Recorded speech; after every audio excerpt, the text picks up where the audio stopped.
Welcome to another episode of the Pierce Brothers. I'm here with Dad, and today we're going to be taking a look at and discussing the power of pre-World War II handguns, specifically Colt Walker, 45 Colt Single Action Army, and the registered Magnum 357. So there's been a lot of people talk and say that the Colt Walker was the most powerful handgun till the development of the 357 Magnum in 1935. I should say the most powerful production handgun. And we're going to put that to the test today. We're going to shoot round ball and conicals out of the Walker. We got black powder loads. We'll shoot out of the Single Action Army, and of course some 357 Magnum ammo. So. And I think mostly the question is just going to be about the Walker and the Single Action Army. And we'll do, I think, the Taylor knockout formula and foot-pounds, and just kind of do discussion on and what our thoughts are. And the reason he says that, too, is because you can debate all the day long about foot-pounds of energy versus other methods of measuring effectiveness of a gun. And I don't consider foot-pounds of energy particularly accurate for 6 guns or handguns in general. So we'll discuss that a little bit later on in the video, but yeah. So okay, so you want to start off with the Walker history and all that, Jake? Or yeah, so the Walker was, of course, one of the most first practical Colt revolvers designed. It was one of the first big bore 44 caliber. I guess Elmer Keith would call it a 45. I know in his book Six Guns he talks about, it's called a 44, but it's really a 45, and he's right, It's almost a 46. yeah, almost a 46. So, but these had a reputation for being big, and they're an enormous handgun. Like 4.5 pounds. Yeah, plus. something like that. 9-inch barrel, percussion caliber, black powder. These gained fame because you can fit supposedly 60 grains of black powder with a round ball in there and achieve some pretty serious velocities out of it. Also, let's see, these were normally considered what you call a horse pistol, so you'd have a pair of them on your horse, and your horse would carry the guns. They're too heavy to wear as a belt gun. Yeah, exactly. Kind of like the 500 Smith & Wesson. Yeah. So this was, really kind of the first, I would say, practical Colt revolver. The Pattersons were good, were certainly better than a single shot, but this had a lot of improvements over the Patterson, like a loading lever, and he later Colt simplified and improved the loading lever. These have a tendency to drop down with heavy loads. Some guys would tie them up with a leather strap or something. The lock work, they had a rounded bolt instead of square, and that was later changed with the 3rd model Dragoon. But no, they're a cool gun. Very, very unique piece of American history. There weren't all that many produced. I'm trying to remember the exact number, but I don't know either. But it was around 1,000 in rough numbers. The interesting thing too, I got to mention, is that this was a very significant fighting handgun. It was like wow, because of the power, the rapid rate of fire and so forth and so on. But because they were as horse pistols, as Jake called, they were too big and heavy. Colt continually over the next few decades downsized, and the guns like the 1851 and 1860 Army and so forth, they were more like a Colt single action in size and weight, and that set the stage for the Colt single action that was developed in 1872, actually not 1873. But go ahead, Jake. I'm sorry. That's. I'm trying to think. This one's a Uberti. Yeah, modern replica. These are generally known as the 1847 Walker, but this one's a Uberti. It's imported by Cimarron. This particular example is. And what our other guns, we mentioned those before we get too far into it. The Colt's about an 1880 era Colt, original Single Action Army. The other one is, of course, the Smith & Wesson registered Magnum. This one has the 8 3/8 inch barrel instead of the 8 3/4 inch, a little more rare length, but it'll give us an idea ballistically, and we'll talk about that in just a minute before we get to it. So it'll be kind of a fun comparison, something different. So we'll shoot each of these 2 different loads, like I said, through the Dragoon, some conicals and round balls, and compare velocities. So, yeah. So, you've introduced that. Let me run with the Colt single action just a minute. So, it was introduced it was developed by 1872. The military officially adopted it in 1873, and it became known as the 1873 Colt Peacemaker Single Action Army Model P. I mean, it had a whole host of names. But what's interesting, and this is for clarification of so much misinformation that's out there, I brought along an original box of ammunition from the 1874, and this one is February 1874 actually, and it contains a 250 grain conical lead bullet, and it was loaded with 30 grains of black powder. What's interesting is that it is copper cased and Benet primed. So that was the original load, not the 40 grains that so many people misquote today. So the first time that I can find a reference to the original 40 grain black powder load was in 1880 with UMC, or what became Remington, and that was the one that developed the real reputation for being so powerful and so effective. Now I gotta make a comment. Clear back in the 1980s, I came across a quantity of that original 1880s era Remington ammo. About half of it was misfiring and so on, but I chronographed it and shot it in a 7.5-inch Colt. And even though the velocities they stated when they were just discontinuing black powder in the after 1900, they were calling it a 9 to 950 feet a second load, somewhere in there. But those original loads from 1880, they were going an honest 1,040 feet a second. It was a powerful load. So it was the true Magnum revolver of the day. So we kind of want to use that as a little bit of a baseline for what we're talking about today. Yeah. And the other thing interesting about the Colt, there was a lot of different loads. I don't think Winchester ever loaded the 40 grain load. I think the heaviest they went to was 38 grains, but they used a heavier bullet, or even bullets, I should say. Now let's move on to the registered Magnum. Of course, it was introduced in 1935, and it was Smith & Wesson expected they'd only sell a few of those guns because it had a horribly high price tag. It was the middle of the Great Depression. Each gun was basically custom built with, sparing no expense to sights, action work. You could order any barrel length from 3.5 to 8 3/4 inches, in 1/2-inch increments, I believe it was, or 1/4-inch increments. Yeah, 1/4-inch increments. And they had their finest finish on them. Beautiful guns. The Smith & Wesson collectors have finally recognized the value of these guns, and they actually have really been escalating in value in recent years. So it's so no other way to say this. This really was the first modern Magnum, high pressure, and the factory loads at the time. This is very important to know. So going back to the factory loads that were listed at that time, of course, they did a lead semi-wad cutter load. They also did a metal piercing load. So, for police and whatever use, for penetrating of steel and car bodies and so on. But what's interesting is that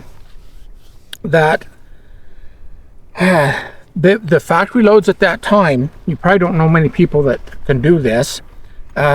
Here's some cases that contain the large pistol primer. So the brand new cases, when it was actually Winchester that worked with Smith & Wesson to develop that. Most people get that mixed up and think it was Remington. It was not. It was Winchester. So the original load contained a 158 grain lead bullet, large pistol primer, and they had 15.3 to 15.4 grains of Hercules 2400 powder. Now, what's important to know is that Hercules was just introduced in 1932, so just 3 years prior. It was the sensational Magnum revolver powder of the time. In other words, people were loading the 38-44s up and so forth, the 44 Special, and it was like amazing. But they eventually, after the war, they changed the load and so forth. They went to a small primer pocket, by the way. But today's 2400 is actually a little faster burning than the original. So into doing today's test, I didn't want to shoot up some very, very valuable factory loads of the era, so I basically duplicated them. So that's what you're going to see is an exact duplication of those vintage loads. And so here we go. Yeah. What I was going to say, it's faster burning, but I went into, well, it's kind of, I won't get into too much detail, but I had to reduce the charge to duplicate the original charge a little bit, not a lot, a little. So that's where we're at. We're going to shoot these and have a little fun, then we'll come back and talk about that. I also wanted to mention too, before we get too far into the shooting segment of it, I did discuss this original load, and then of course by 1880 Remington came out with their load, and by 1900 you know, we had Remington come out with their smokeless load, which still used the 250 grain conical hollow base hollow base bullet, and Winchester did as well. Now, this is really important to understand. We've never seen a factory load as powerful as the 1880s load that I mentioned a minute ago with 40 grain charge. The reason that is because the smokeless powder has what's known as an impulse time. The pressure curve, if you will, is very quick. It goes up and right back down. So the black powder loads, they may hit the same pressure point, but the pressure is dealt over a much longer, so it's over a great, the impulse time is much longer. So it's easy for a smokeless powder load to damage a gun with too hot of loads. So the factories have intentionally kept those low. Now, when they changed to smokeless, and officially by 1900, they dropped the velocities down at that point to 870 feet per second. Then it went to 860, and that's where it stayed forever and ever. But now, gotta say, here's a Remington factory load, which is not technically a cowboy load as we call them, that is listed at 750. And that's just the old standard 250 grain conical hollow base bullet. So the reason that is that so many people, so many old guns made prior to 1900 that weren't really designed for smokeless loads. People are sticking in there and going out and banging away with them, and they're just not strong enough to handle loads that are up to par. So kind of too bad, because we've seen the 45 Colt get watered way down. Now, there's companies like Black Hills that do cowboy action loads. Those are loaded deliberately light for cowboy action shooting and competition. And they're pushing a 250, about a 725 in rough numbers. Hornady and other companies make them as well. So so just, you know, we're talking about original performance, not modern ammunition, and that's why. So so we've loaded up some loads containing 40 grains of black powder. And this is, by the way, Jake's homebrewed black powder. He makes his own black powder. Yeah. So we're going to shoot that and chronograph it, get some numbers for you here in a minute, and we're going to have a lot of fun doing this. We're just going to see where this shakes out. But before we get to that too, I want to discuss it. After we shoot it, I'm going to do some calculations. We're going to present foot-pounds of energy numbers. We're also going to present, of course, feet per second with the bullet weight and so forth. But we're going to calculate that out and do foot-pounds of energy, what that particular gun has done. We're also going to go into the Taylor knockout formula. And that's an old formula there's no perfect formula when it comes to measuring ballistics and terminal performance. But I got to read to you briefly. So here's an old ad from the American Rifleman, 1940, by Smith & Wesson, and they call the 357 Magnum the most powerful hand arm in the world. And they simply state, they say the 357 Magnum is the most powerful handgun the world has ever seen. So we're just going to see how it compares with these other. See, they don't give us a formula to come up with that. So we're just going to throw in our own 2 cents. We're going to have fun. You can agree or disagree, but we're just going to throw in our own experience. One thing I will mention, so we're going to shoot, I've already mentioned Conicals and round ball through the Walker.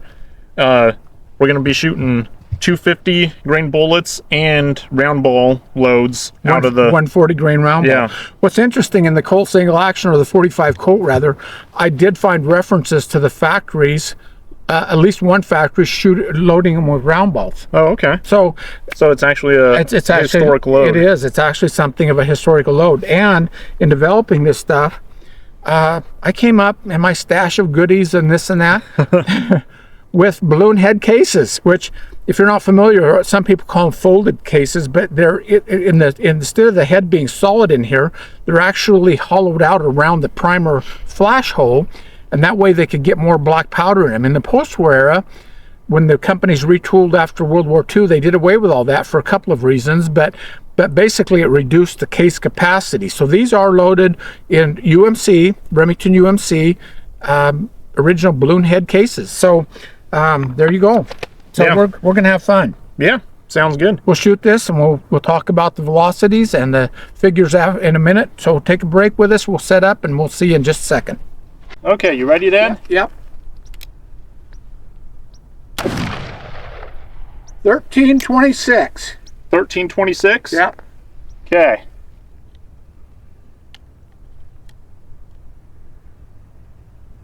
Getting a little bit of a cap jam there, guys. It's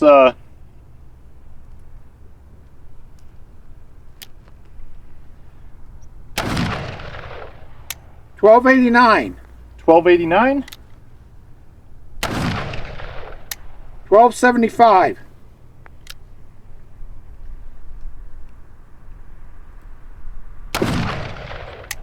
1288.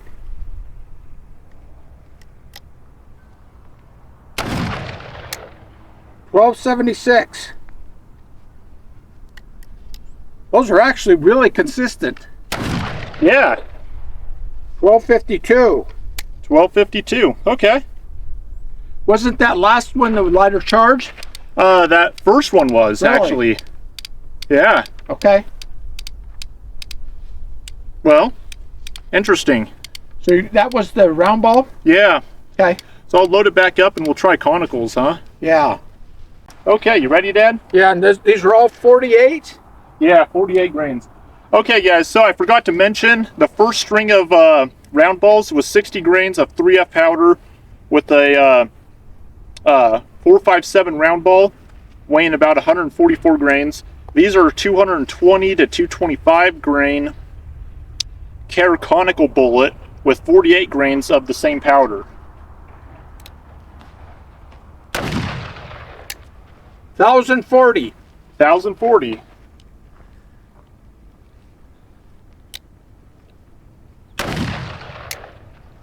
1053. 1053. 1025. 1021.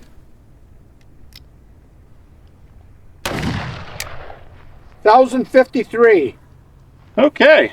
Well, that's not too bad. That's a very low extreme spread. Yeah. Yeah. Well, I guess we'll see what the 45 Colt does.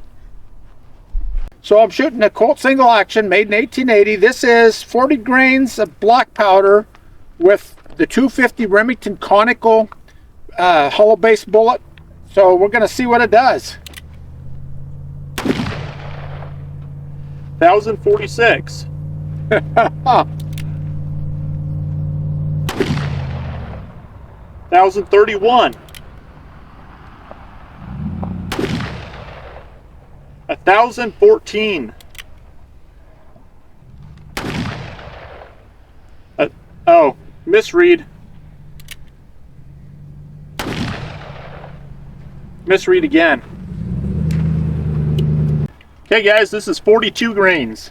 What's interesting is that was pretty much the same velocities I was getting with the vintage Remington UMC load that so many frontiersmen love for gunfighting, yeah. Shooting grizzly bears. I mean, that was the load. Yeah, yeah.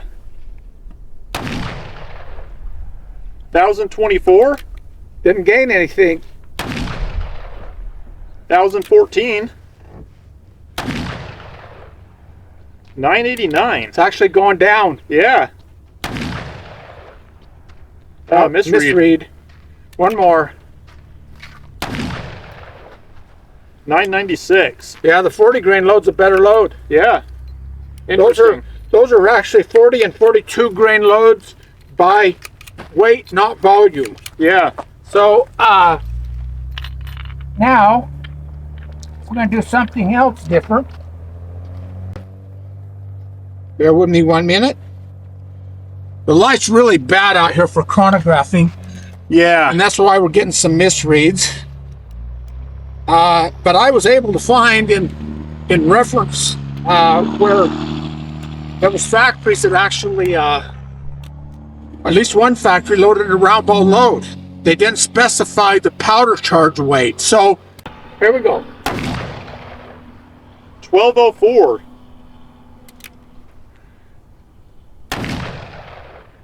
1149. So that gives us an idea anyway. Yeah, yeah. Let me get that registered Magnum real quick.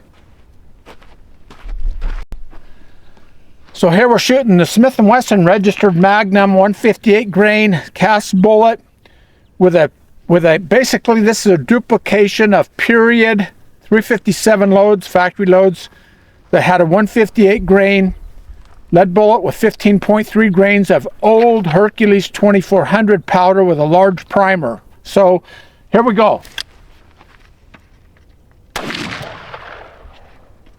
1493. Ooh. It was advertised originally at 1510.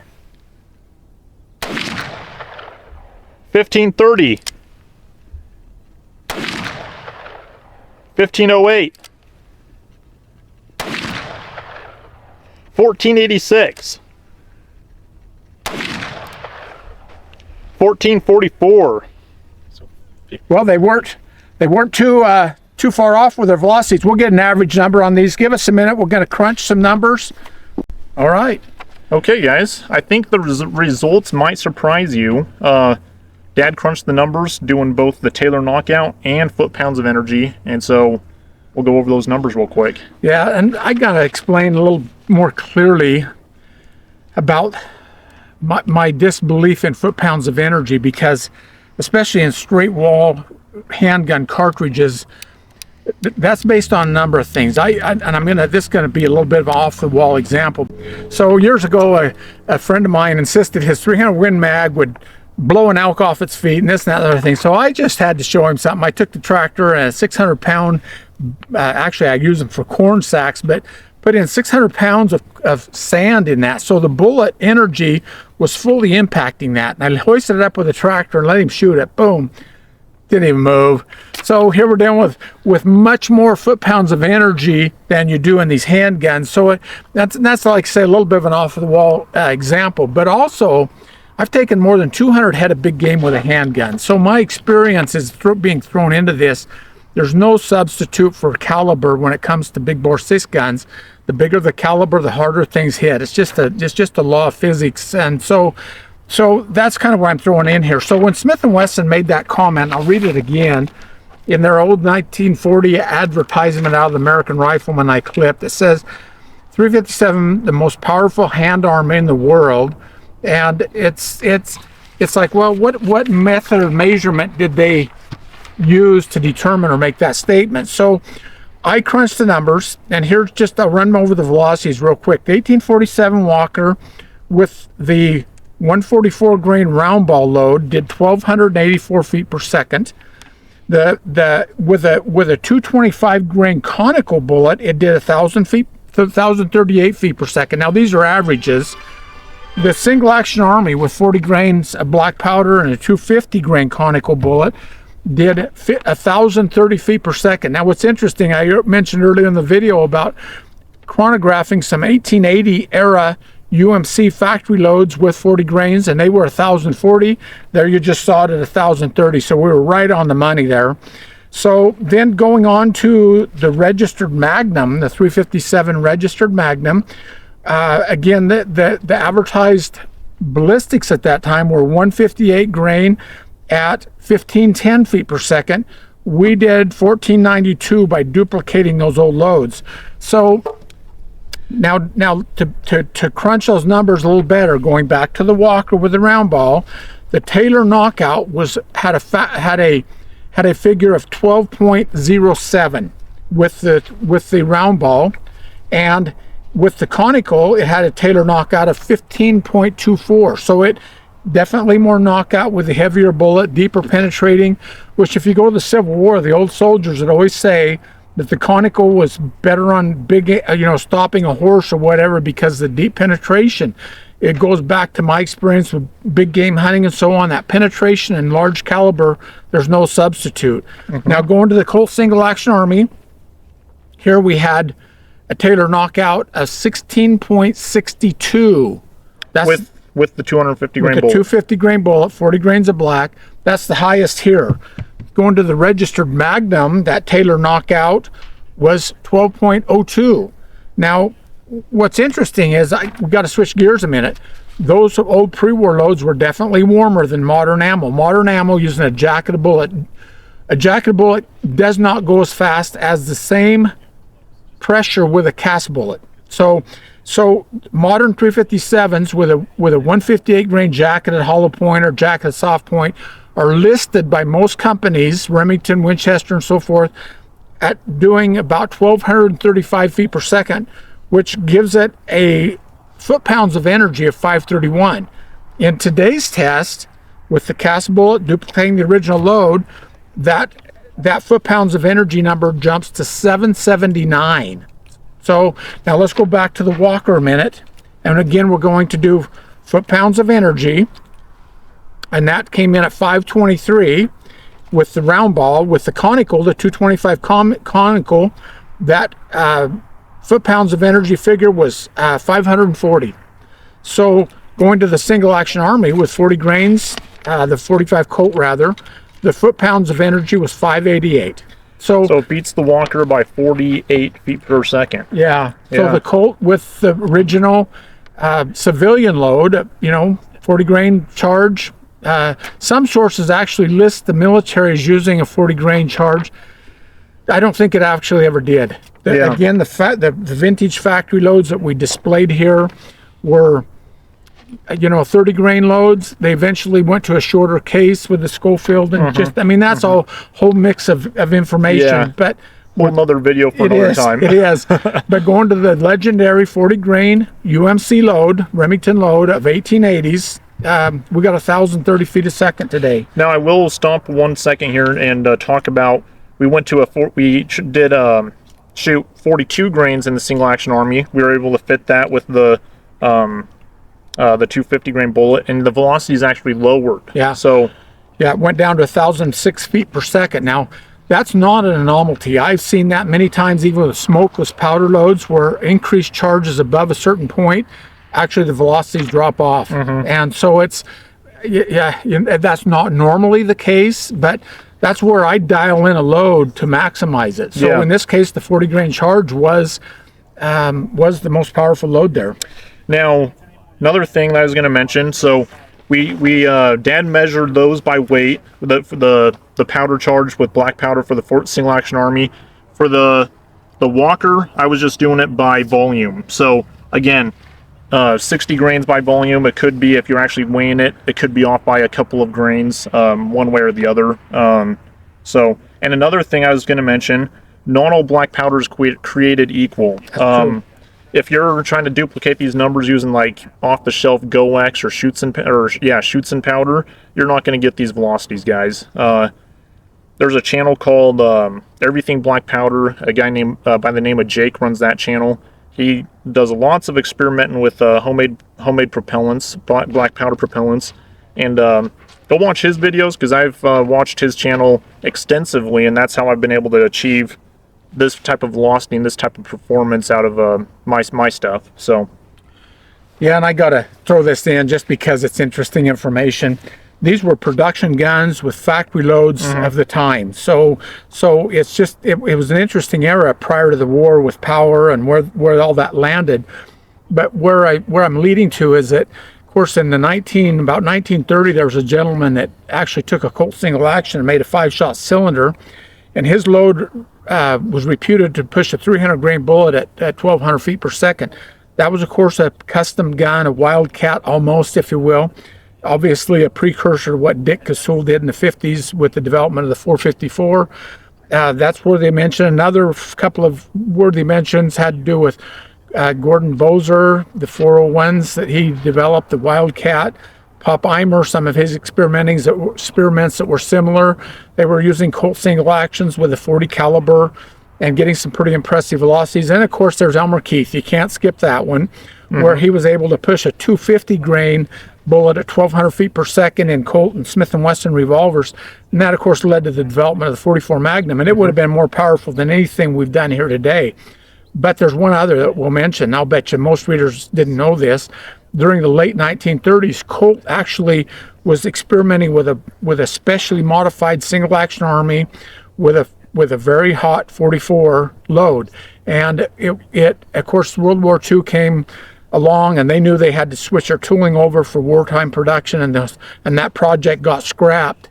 And which is too bad. It would have been interesting to see what Colt's version was, but it was essentially a precursor to the 44 Magnum, even though it never made the light of day. But there's some mentions. But again, this was focused on what's generally considered the three most powerful production revolvers in the pre-war era is what we were trying to discuss here. Yeah. So, in all honesty, the single action Army and the Walker are very close in performance. The single action does have an edge, though. If you're using the right load of black powder, not the military loads from the era, you know? Yeah. So we did our best trying to duplicate the exact ballistics from period guns. Yeah. You know, and again, these are original guns, but not the Walker, because they live with basically 1,000 of these made in rough numbers, and you know, they're very, very collectible. They bring $500,000 or $1 million bucks depending on condition and so on. And I don't have that much laying around, Jake. No. And if I had one, I wouldn't want to be pushing it to 60 grains either, because they were known for blowing cylinders. Yeah. I said about 30% of them blew the cylinder. So yeah, we'll stick with the Cimarron imported Uberti. That's good enough for us. Yep. So I think that wraps it up. I think the results might surprise some people. At least with these particular guns, this particular ammo, and you know, this elevation and everything, the single action Army does outperform the Walker, and so people say was the most powerful handgun in the world until the 357 Magnum, and I don't know. Not true. Yeah. Especially going back to the fact during the 1980s. I remember I just gotten my first Oler 33. I before then used an Oler 10 and a 12, which were cumbersome and slow, but I just got my new 33, and that's what I used that on, an Oler Model 33 chronograph. And I was chronographing those loads, and they were an honest 1,040 feet a second. So yeah, we're right there. So yeah. Well, I'm trying to think if there's anything else we need to add. Fun video. Here's something we're probably going to put in one of the lead things, an old photograph. This came from the Elmer Keith collection. Has a picture of the registered Magnum, and Doug Wesson here, of course, and Ed McGivern, who is known for using it, and Elmer Keith over here with a 44 and a question mark. So kind of interesting. So there you go.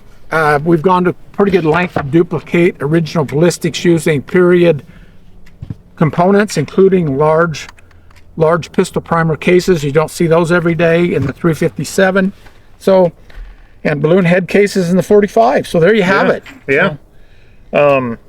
And the Walker, you're getting a 4.5 pound gun. The single action Army, 40 ounces. Yeah. Somewhere around there.